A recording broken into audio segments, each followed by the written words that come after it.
Shirley Ballas pauses to wrench open a bottle of olive oil for her 86-year-old mum, Audrey. The pair live together, and Mrs. Rich is cooking a roast. But despite the strictly judge's pleas, she doesn't stick around. "Don't tempt Providence," is all she utters, before exiting to the kitchen. "She's not over it, is she?" the dancing legend laughs. It is the eye-watering skiathlon Shirley, who is afraid of heights, is bracing to perform within the week of August 7, a heady trio of zipline, wing walk, and 15,000 feet skydive. Audrey has a point. Why on earth would Strictly's head judge, who will become a grandmother for the first time during this year's series, put herself through it? Because, although terrified, she is driven by a deeply personal motive.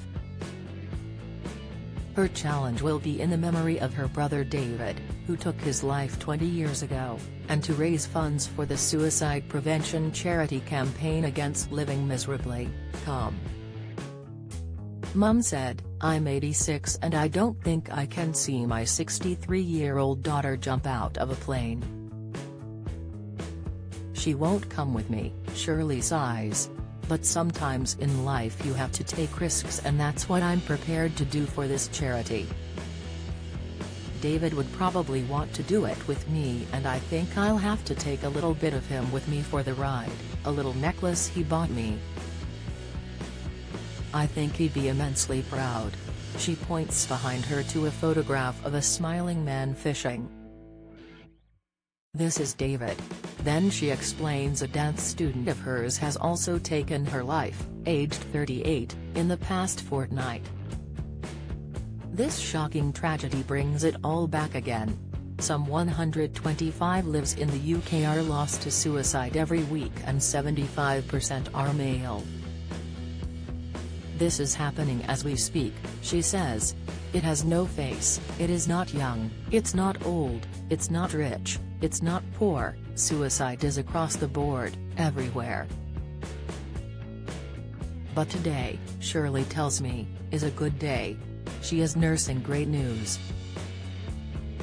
She is going to become a grandmother, as her son Mark, 37, and his wife, singer BC Jean, 36, who live in the States, have revealed they are expecting.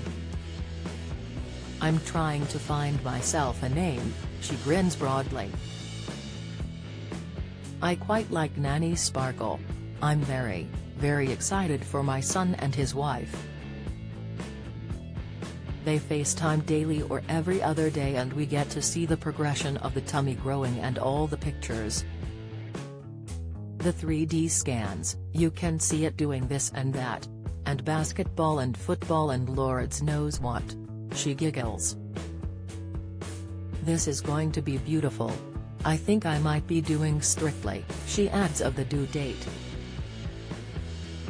But you can fly anywhere nowadays overnight.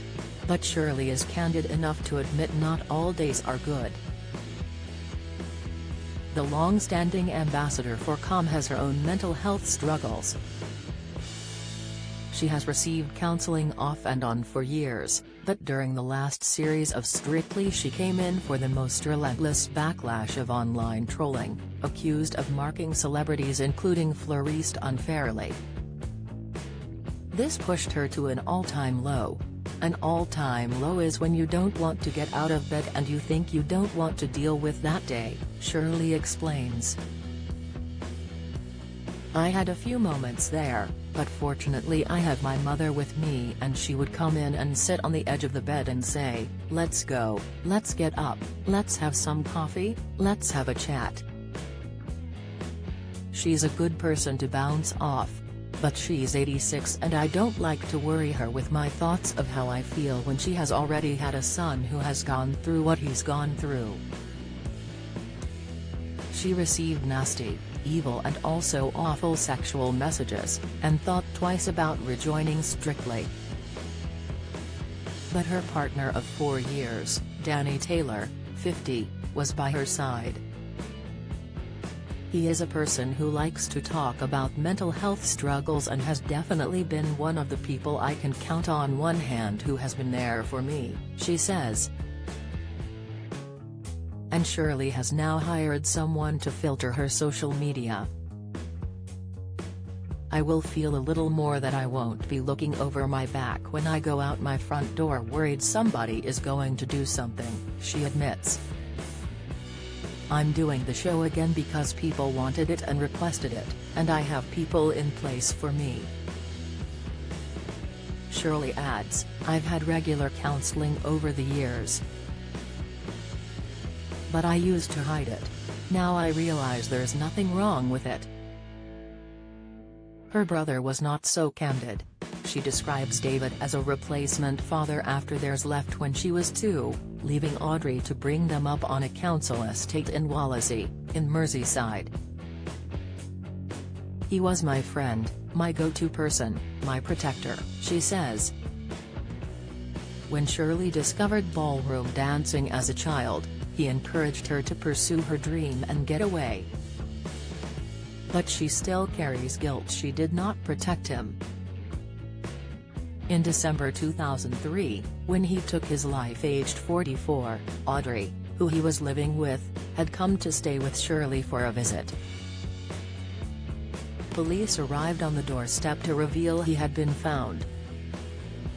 Shirley says she did not realize how low he was. She says, 20 years ago I didn't see the signs.